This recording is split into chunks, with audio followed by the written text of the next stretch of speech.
lots of stuff to go over today.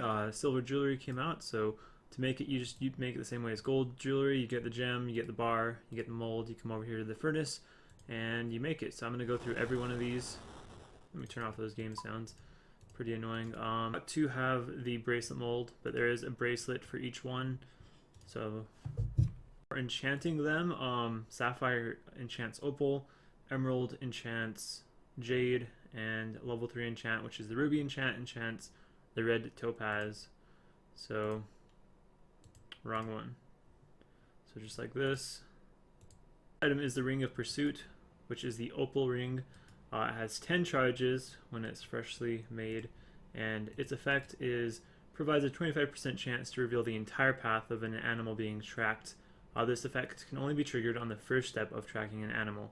So this is one that you track, you inspect the burrow, and then it has like a track like that. And there we go. I think that was maybe the entire path. Okay, maybe that wasn't the entire path. So that was just part of the path. That's what happened normally with this ring.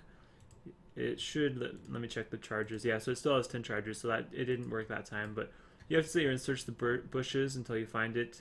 With this ring, you have a 25% chance of it just going straight to wherever the animal is at, so I don't have to sit and follow these tracks and stuff. So pretty interesting ring, although this hunting method I think is pretty dead content, so I'm not sure how useful this ring really is.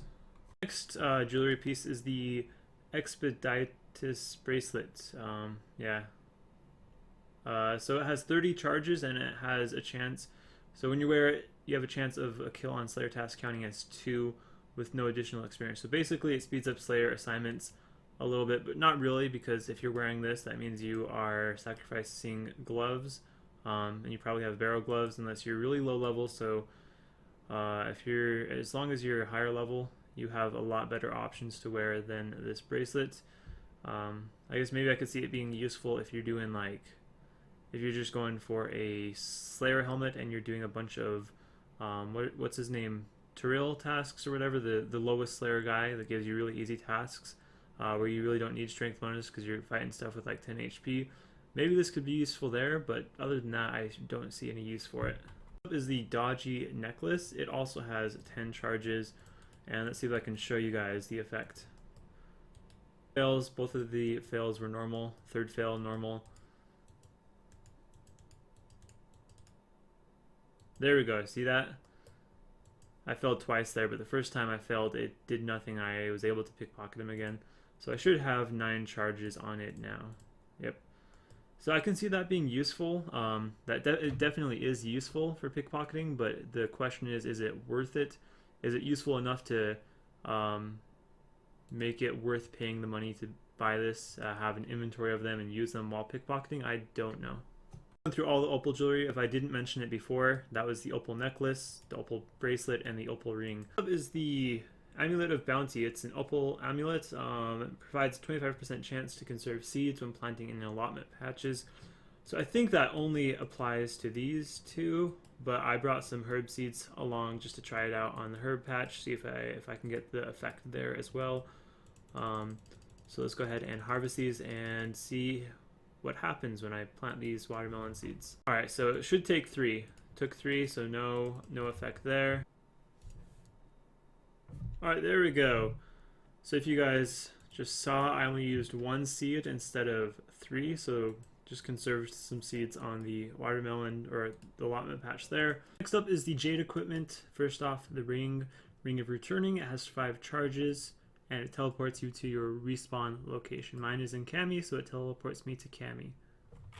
Is the Necklace of Passage. It has 5 charges, and that teleports you to a few different places. So there is the Wizard's Tower, which teleports you to this bridge. The Outpost teleports you to here. And Eagles, yeah, this place, which is right over here in the desert. Shante Pass is just over to the west, and Sorcerer's Garden is up in the northwest corner of my mini map. So yeah, that's where this is at. Two Jade equipment is the Amulet of Chemistry, which gives a 5% chance of a 4-dose potion being created while making a potion.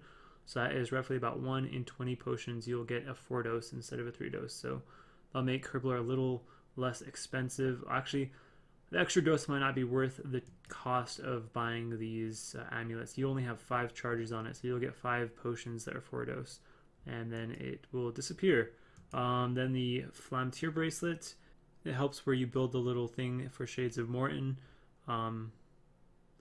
It makes it so every time you help build it, you do significantly or substantially more building whatever you do there. So that is the Jade equipment. Next up is the Red Topaz equipment. So first off is the ring, which is a Ferate's Aid. Allows any attack to deal damage to vampires. 1 charge is depleted per attack. I've only killed like 2 in old school ever that I can remember.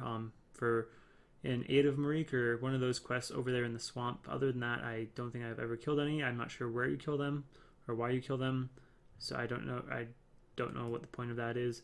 I don't know what the point of a lot of this silver jewelry is. Like, most of it seems like complete junk. But the next item is the Bracelet of Slaughter. It has 30 charges. It gives a chance of a kill on a Slayer task, not counting towards your task, but still providing Slayer experience. So basically it extends your task by about 10%. And next up is the Necklace of Faith. Restores 10% of total prayer points if hit points falls under 20% of total while worn. I don't see the point of that, but that has 1 charge, so if after you use it once, it's gone. And then the last item is Burning Amulets. It has 5 teleports. It has 5 charges. It has 5 charges and 3 teleports. So the first teleport is to the Chaos Temple, which is in 15 Wilderness. So right there. Next up is Bandit Camp. So it looks like all these are in the Wilderness, or at least the first 2 are. And the third teleport is the Lava Maze, 41 Wilderness.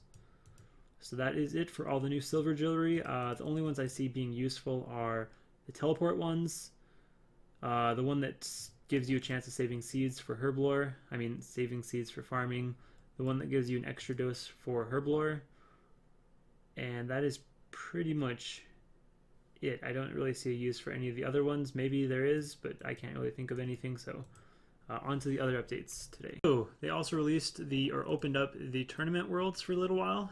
They added in the new raids equipment, so if you want to test it out, you can.